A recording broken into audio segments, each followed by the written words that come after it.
आजचा माझा स्वयंपाक पुरी भाजी, गरम भात, गरमागरम पालक भजी, भरलेलं वांगं, उडदाचं पापड आहे, गुलाबजामुन आणि बासुंदी. तर जवळजवळ हे सगळे पदार्थ मी तुमच्यासोबत शेअर केलेली आहे. सणासुदीला गोडाधोडाचं काय करावं, तर यासाठी हा सोपा आणि उत्तम असा पर्याय आहे. पालक भजी शेअर केले, मसाला वांगं शेअर केले मी तुमच्यासोबत नुकतंच.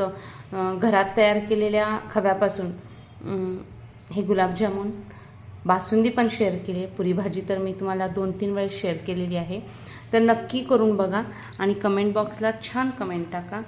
कसा वाटला आजचा मेनू आणि तुम्ही काय केलं हेही कमेंटला टाका. थँक्यू.